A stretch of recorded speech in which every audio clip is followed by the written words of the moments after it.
nós podemos observar que muitos desses cristãos que ficam em dúvidas, né, com essas perguntas infundadas e falácias e espantalhos que são feitos e feitas por aí, muitos desses cristãos, de fato, não tiveram uma oportunidade ainda, né, de estudarem, ou às vezes não têm condições.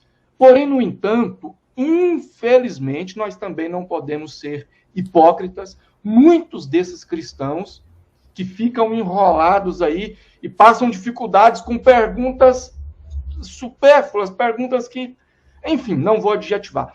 Muitos desses cristãos têm sim a condição de estudar, têm o tempo para fazer um estudo, mas não querem. Né? Então acontece isso que está acontecendo aí, inclusive muitos se desviando da fé por decorrência de espantalhos. Né? E aproveitando o gancho aí, eu ministro um curso de teologia online, 100% online. Você pode fazer ele inteiro pelo celular. A próxima turma vai começar no dia 10 de maio desse ano, de 2022, e os detalhes para você fazer sua matrícula na descrição desse vídeo e no comentário fixo.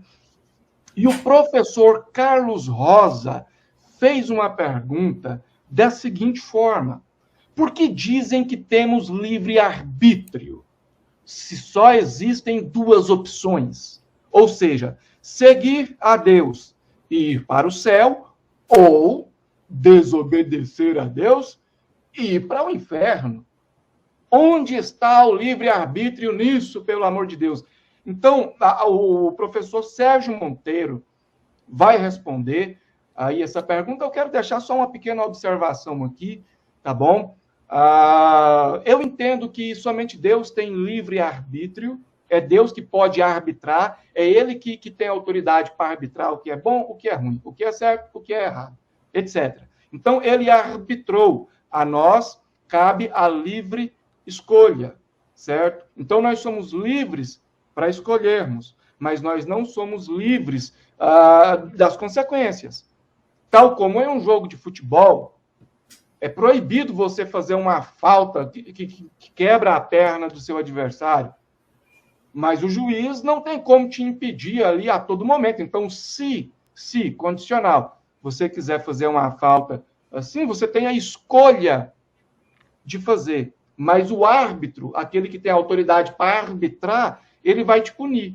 Então, você é livre para escolher, mas não é livre da consequência. Isso é um resumo. Eu poderia falar muito acerca disso, falo disso no curso, mas aqui eu quero ver a resposta do Roche Sérgio Monteiro. Por que dizem que temos livre-arbítrio, se só há duas opções? Seguir a Deus e ir para o céu, ou desobedecer e ir para o inferno? Onde está o livre-arbítrio nisso? Pergunta ao professor Carlos Rosa, e quem vai responder é o nosso pastor Sérgio Monteiro. É contigo. Obrigado, Helry. Não, livre-arbítrio, eu concordo contigo, é uma inexistência teológica, na verdade. Né? Essa ideia de livre-arbítrio é uma ideia mais baseada em filosofia, em discussões entre arminiano, calvinismo e etc., do que em teologia bíblica de verdade. O que nós temos na Bíblia é liberdade de escolha, de fato. Deus é aquele que determina o que é certo e o que é errado. Se você tomar a etimologia da palavra arbítrio no latim, ela vem de arbitrare, né? Vem da ideia de que você vai a um determinado lugar para testemunhar sobre algo, para determinar um determinado aspecto, uma determinada correção ou incorreção de um certo comportamento. Então, na verdade, em inglês, por exemplo, é free will, é livre vontade, livre exercício da vontade, mais do que a liberdade de arbitrar. Porque arbitrar necessariamente indicaria que eu determino o que é certo e o que é errado, quando a Bíblia não nos diz isso. A Bíblia, em lugar algum, nos permite, e na verdade, nós sabemos disso, não fora da Bíblia, na nossa existência civil, nós não determinamos aqui em termos de liberdade civil o que é certo e o que é errado. Eu não posso determinar que algo é certo para mim, e, portanto, e por ser certo para mim, aquilo é o correto a ser, é a atitude correta em todos os sentidos. A liberdade, essa expressão livre da vontade, ela deve ser encontrada pela expressão livre também do direito dos outros.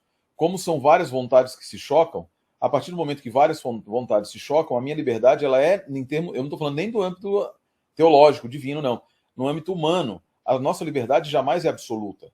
O grande problema é que essa questão, esse questionamento, e novamente nós temos aqui um problema de espantalhos que são criados em termos falaciosos, porque tomam-se algumas ideias, se definem através de categorias filosóficas baseadas em pressupostos ateístas, baseados em pressupostos naturalistas, sociais, sociológicos, filosóficos, e depois você vem, baseado nesses pressupostos, com questionamentos dentro desses pressupostos, fazendo sentido dentro desses pressupostos. Uma palavra de advertência aqui também, não é que significa que somente os ateus fazem isso, não.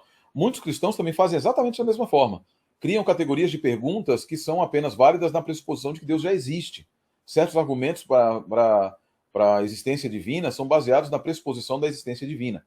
Então, isso é um problema, isso é uma petição de princípio.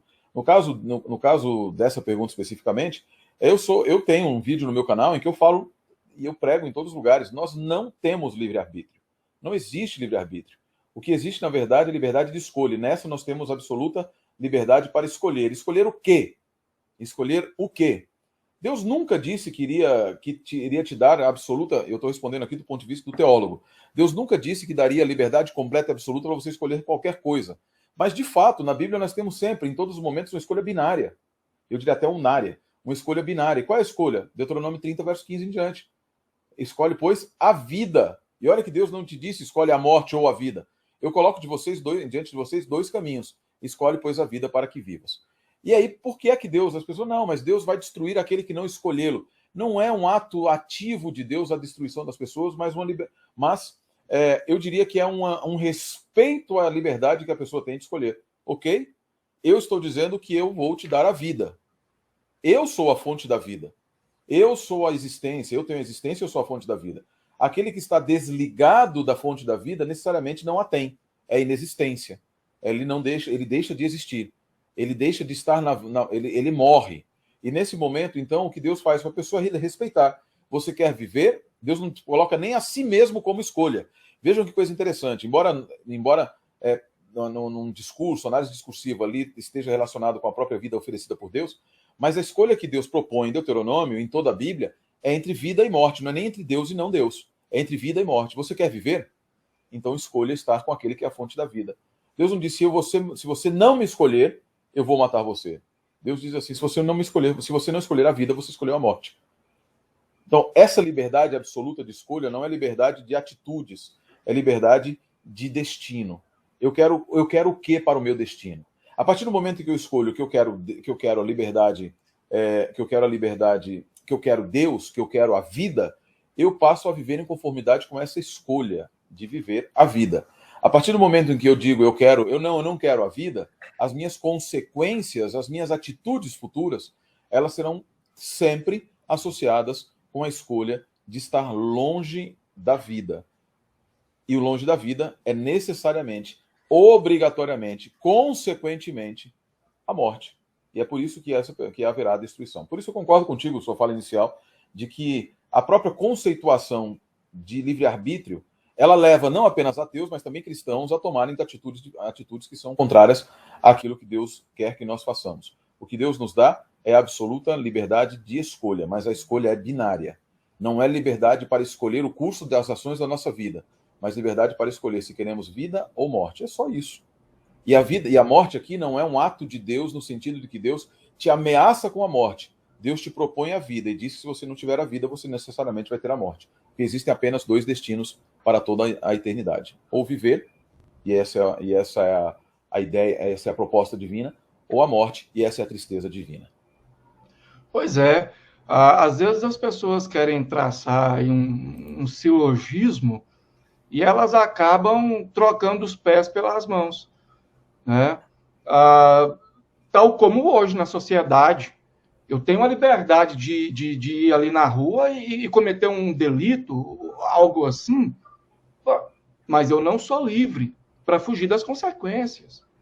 Entende? Então, cara, é algo muito simples, né? Mas, enfim, a resposta do pastor Sérgio Monteiro foi esplêndida.